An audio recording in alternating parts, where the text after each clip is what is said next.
Abdurrahman ibn Auf. Oh Abu Muhammad, qu'est-ce qui te fait pleurer? Un jour, alors que la ville de Médine était dans le calme et qu'il n'y avait pas d'activité particulière, une tempête de sable apparut à l'horizon. Celle-ci balayait les terres et avançait en direction de la cité. Lorsque le nuage de sable et de poussière commença à se dissiper, les habitants de la cité purent remarquer qu'il s'agissait en réalité d'une caravane gigantesque et tumultueuse. Effectivement, on pouvait remarquer la présence de 700 montures chargées de toutes sortes de biens qui se dirigeaient en plein centre-ville de Médine. Alors que les montures avançaient dans les rues de la cité, les gens sortaient de leur demeure pour observer ce spectacle exceptionnel.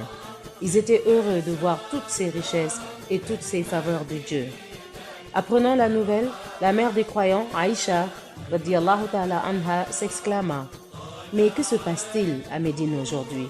On lui répondit: « C'est une caravane appartenant à Abdurrahman ibn Auf.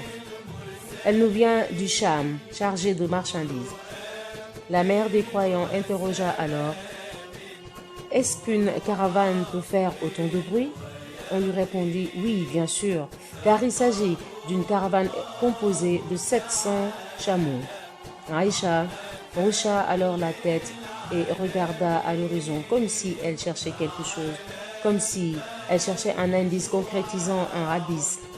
La mère des croyants affirmant alors avoir entendu le messager de Dieu, sallallahu alayhi wa sallam, dire: « Abdurrahman ibn Auf entrera au paradis en rampant. » Comment était-il possible que Abdurrahman ibn Auf entre au paradis en rampant?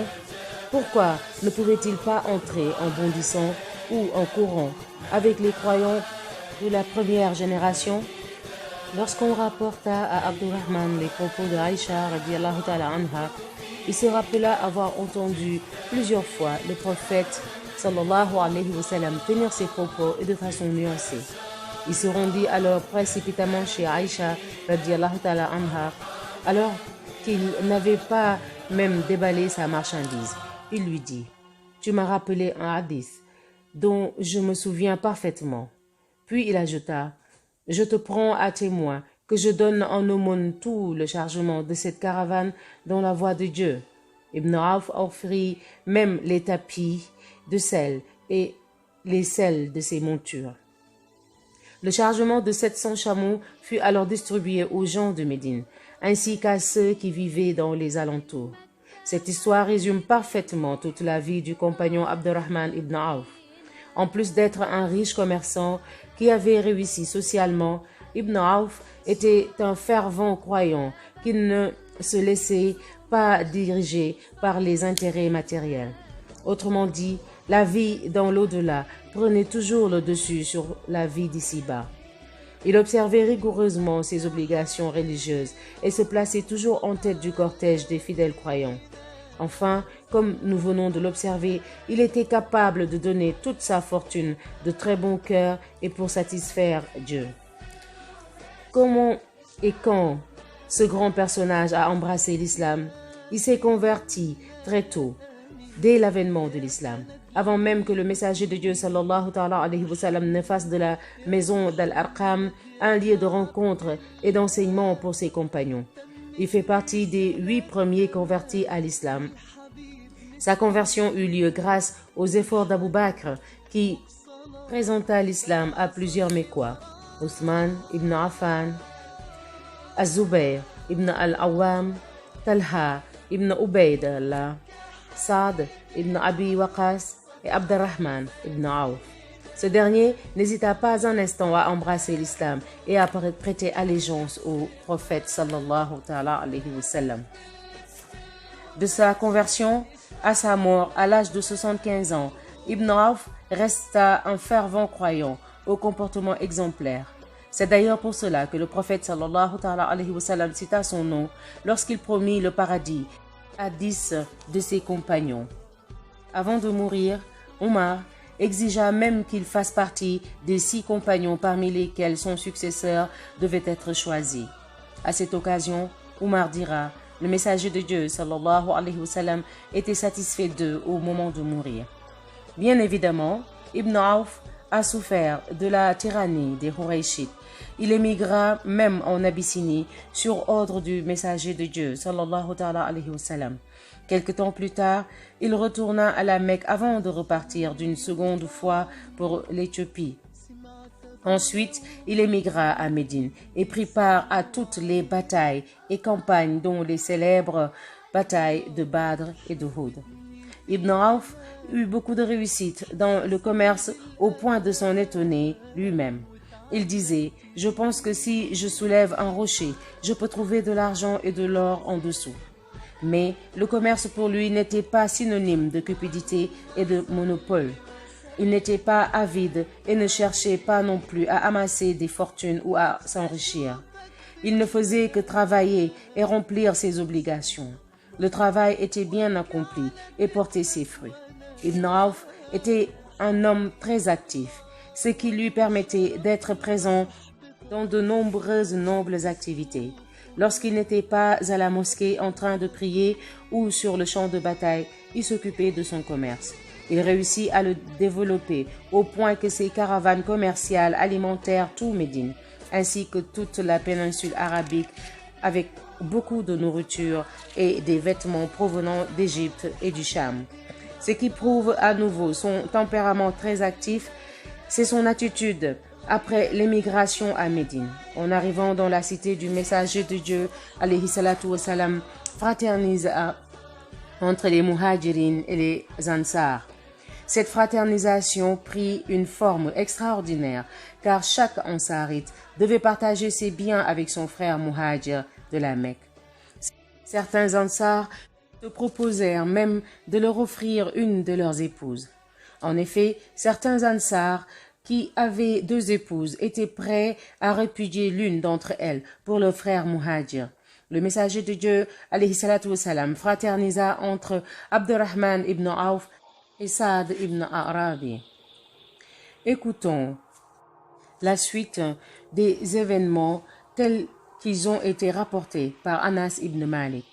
Ce dernier nous informe que Saad dit à Ibn Auf, « Mon frère, je fais partie des hommes les plus riches de Médine et j'ai 2 épouses.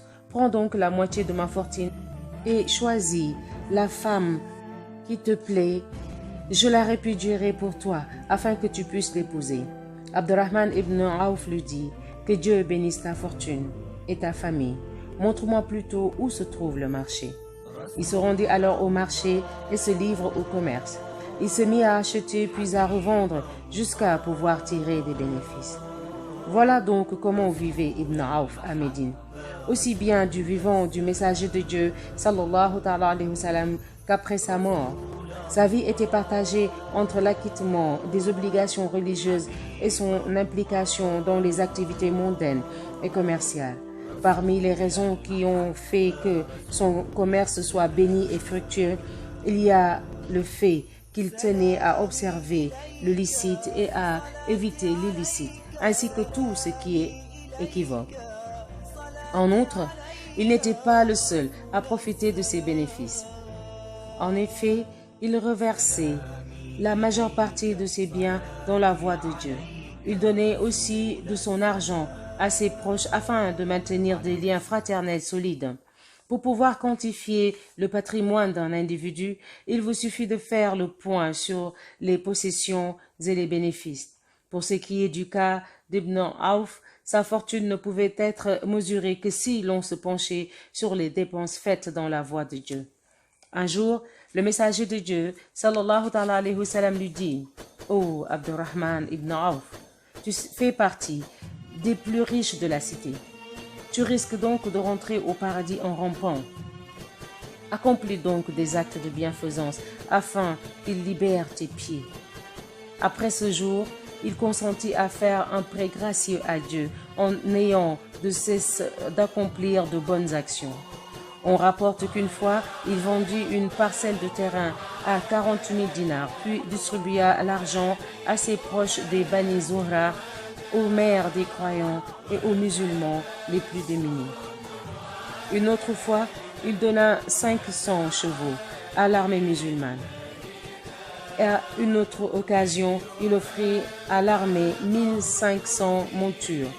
Lors de sa mort, il ordonna dans son testament que 50 000 dinars soient donnés dans la voie de Dieu et 400 dinars à chacun de ceux qui étaient encore vivants parmi les combattants de Badr.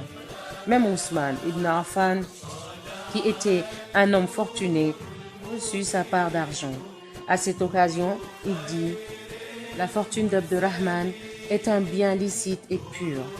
Il est une source de bienfaits et de bénédictions. Abdurrahman ibn Auf était maître de sa fortune. Il n'en était pas l'esclave. La preuve en est que sa fortune ne le rendait pas malheureux. Il gagnait beaucoup d'argent de façon licite et partageait ses biens sans peine. Il donnait de son argent à sa famille, à ses proches, à ses coreligionnaires et à tous les gens membres de la société. Il suffit pour s'en convaincre d'entendre les gens dire: tous les habitants de Médine sont les associés d'Ibn Auf dans sa fortune. Le tiers de sa fortune est prêté aux habitants de la ville, un autre tiers sert à rembourser les dettes et le dernier tiers est distribué et offert gracieusement pour renforcer les liens.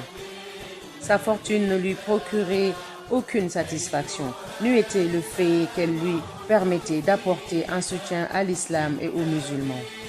Malgré sa grande générosité, Ibn Auf redoutait quand même les conséquences de sa fortune. Un jour, alors qu'il s'apprêtait à rompre son jeûne, on lui apporta un repas.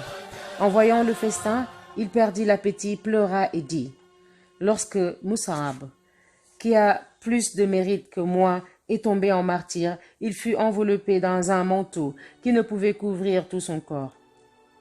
Lorsqu'on voulait couvrir sa tête avec le manteau, ses pieds apparaissaient, et lorsqu'on voulait couvrir ses pieds, sa tête se dénudait. Hamza est également tombé en martyr, et on ne trouva rien pour l'envelopper, sauf un manteau. Et nous voilà aujourd'hui à vivre dans l'opulence. J'ai peur que nous recevions notre récompense de manière anticipée. Une autre fois, il invita des amis à manger chez lui, mais lorsque la nourriture fut posée, il pleura. Ses amis lui dirent: pourquoi pleures-tu, ô Abu Muhammad?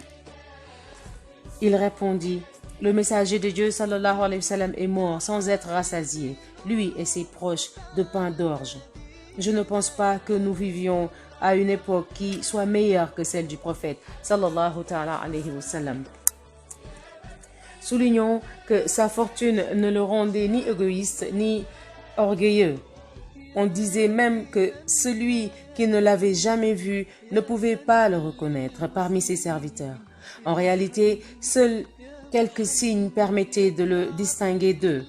D'abord, il avait reçu 20 coups d'épée lors de la bataille de Uhud. L'un de ces coups l'avait même blessé au mollet, au point qu'il marchait en boitant. Cette même bataille, il avait aussi perdu quelques dents, ce qui lui posait quelques problèmes d'élocution.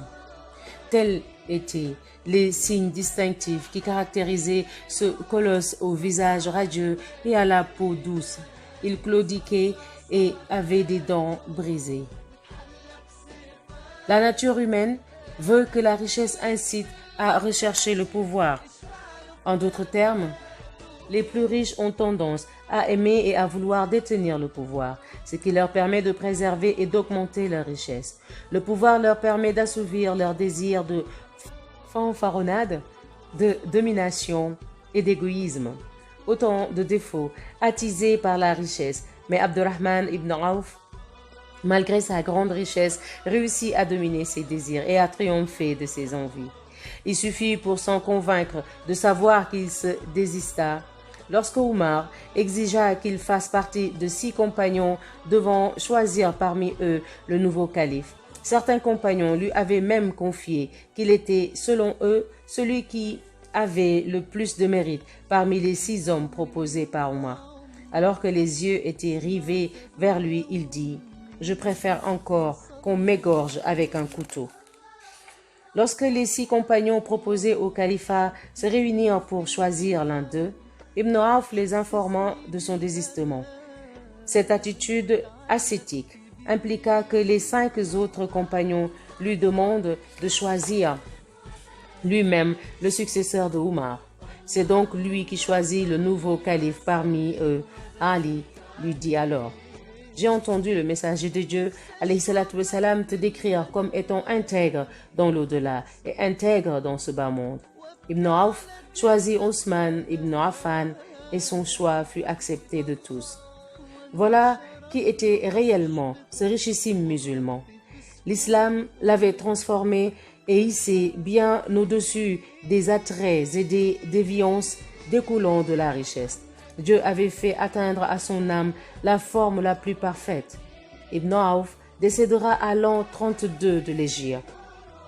Alors qu'il sera agonisant, la mère des croyants Aïcha voudra l'honorer en lui accordant une faveur exceptionnelle.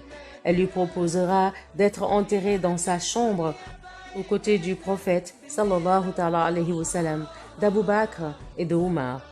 Mais en bon musulman, Ibn Auf refusa cette proposition. Il n'osa pas se hisser à un tel niveau de proximité. Par ailleurs, il avait convenu avec Othman ibn Mad'un que le dernier des deux à mourir soit enterré près du premier.